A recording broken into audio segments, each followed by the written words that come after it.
Hey guys, welcome to my YouTube channel nursing education. आज के इस वीडियो में हम स्टडी करेंगे बीएससी नर्सिंग थर्ड ईयर के subject medical surgical nursing second. और इस वीडियो में हम डिस्कस करेंगे पार्किंसन डिजीज़। पार्किंसन डिजीज़ क्या होता है?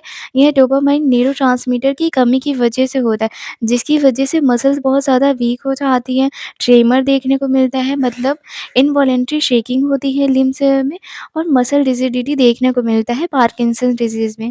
इस वीडियो में हम देखेंगे definition of Parkinson's disease, risk factors of Parkinson's disease, clinical manifestations of Parkinson's disease, pathophysiology of Parkinson's disease, diagnostic evaluation, complications of Parkinson's disease and management of Parkinson's disease.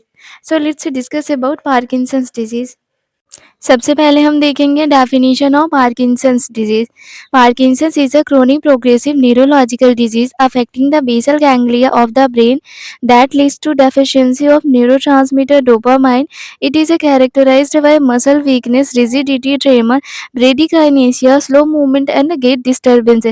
Parkinson's disease chronic progressive neurological disease होती है, जिसकी वजह से brain का जो basal ganglia रहता है वो अफेक्ट होता है, और ये इसकी वजह से डोपामाइन न्यूरोट्रांसमीटर की कमी हो जाती है, और पेशेंट में मसल वीकनेस देखने को मिलता है। पार्किंसंस डिजीज की वजह से रिजिडिटी देखने को मिलती है और ट्रेमर देखने को मिलता है। ट्रेमर का मतलब होता है इनवॉलेंट्री शेकिंग होती है लिम्स में, और ब्रेडिकाइनेशिया देखने को मिलता है। ब्रेडिकाइनेशिया का मतलब होता है स्लो मूवमेंट, पेशेंट का मूवमेंट स्लो हो जाता है, और गेट डिस्टर्बेंस देखने को मिलता है, मतलब कि जब पेशेंट खड़ा रहता है, चलता है, तो ऐसा लगता है कि वो गिर जाएगा, अपने पोस्चर को बैलेंस नहीं कर पाता है। This is the definition of Parkinson's disease.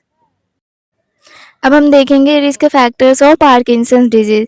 Age factor, जिनकी एज ज़्यादा रहती है उनमें पार्किंसंस डिजीज देखने को मिलता है।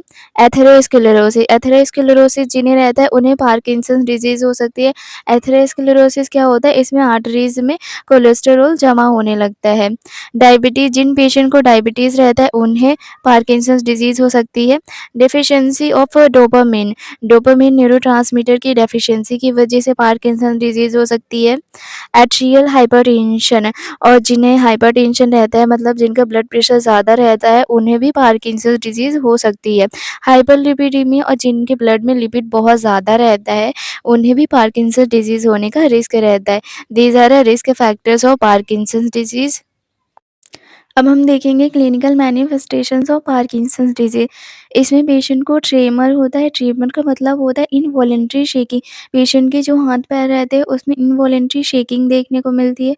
पेशेंट की बॉडी में रिजिडिटी देखने को मिलती है। एकाइनेशिया, ब्रेडिकाइनेशिया, लॉस ऑफ मसल फंक्शन। ब्रेडिकाइनेशिया का मतलब होता है जो मूवमेंट होता है पेशेंट का बहुत ज़्यादा स्लो हो जाता है। मास्क लाइक फेशियल एक्सप्रेशन, और पेशेंट का फेस मास्क के जैसे दिखाई देता है, मास्क के जैसा लगता है। डिस्फेजिया, पेशेंट को सैलोइंग में डिफ़िकल्टी होती है।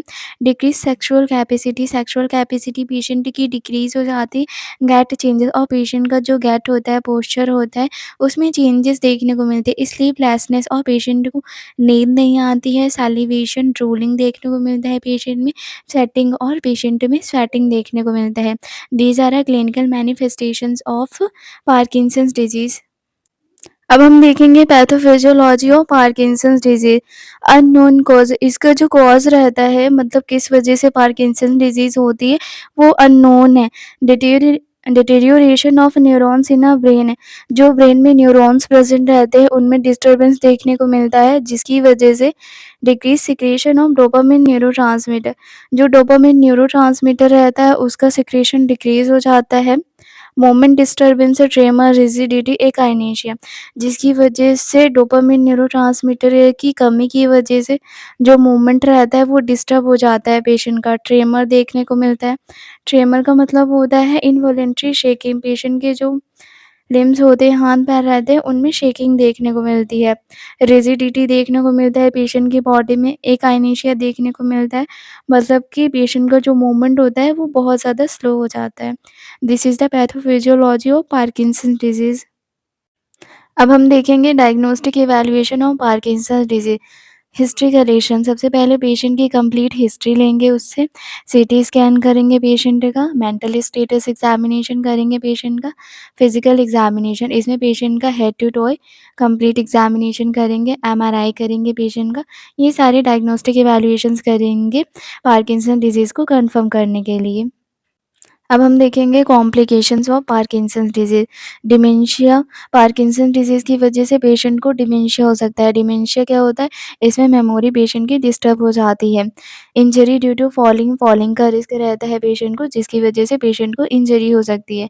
एस्पिरेशन हो सकता है पेशेंट को, एस्पिरेशन का मतलब पेशेंट कुछ भी खाएगा, पिएगा तो उसके लंग्स में जाने का रिस्क रहता है। ये सारे कॉम्प्लिकेशंस हो सकते हैं पार्किंसंस डिजीज़ की वजह से। अब हम देखेंगे मैनेजमेंट, मैनेजमेंट में पहले मेडिकल मैनेजमेंट देखेंगे। इसमें पेशेंट को ड्रग्स देंगे, लेवोडोपा ड्रग्स देंगे, एंटीकोलिनेर्जिक ड्रग्स देंगे जैसे कि फॉर एग्जांपल बेंजोट्रोपिन, मिसाइलेट्स देंगे। अवॉइड विटामिन बी6 अवॉइड करेंगे, पेशेंट को ये नहीं देना है। Amantadine block the reuptake of dopamine, amantadine drug देंगे, यह डोपामिन के रीअपटेक को ब्लॉक कर देता है, जिसकी वजह से डोपामिन न्यूरोट्रांसमीटर की कमी नहीं होती है पेशेंट में। अब हम देखेंगे नर्सिंग मैनेजमेंट और Parkinson's disease. Health assessment, patient का कंप्लीट असेसमेंट करेंगे। Provide ROM, range of motion exercise daily, patient की डेली एक्सरसाइज करेंगे। Provide emotional support to family, और पेशेंट की जो फैमिली है उसको इमोशनल सपोर्ट प्रोवाइड करेंगे। फिजिकल थेरेपी देंगे पेशेंट को। प्रोवाइड स्टूल सॉफ्टनेस देंगे पेशेंट को ताकि कॉन्स्टिपेशन ना हो पेशेंट को। मेंटेन फ्लूइड इनटेक को मेंटेन करके रखेंगे, मतलब कि फ्लूइड बैलेंस करके रखेंगे पेशेंट का। रिहैबिलिटेशन टेक्निक से पेशेंट को सिखाएंगे। This is all about Parkinson's disease. Thank you so much. If you like my video then like, subscribe and share my channel.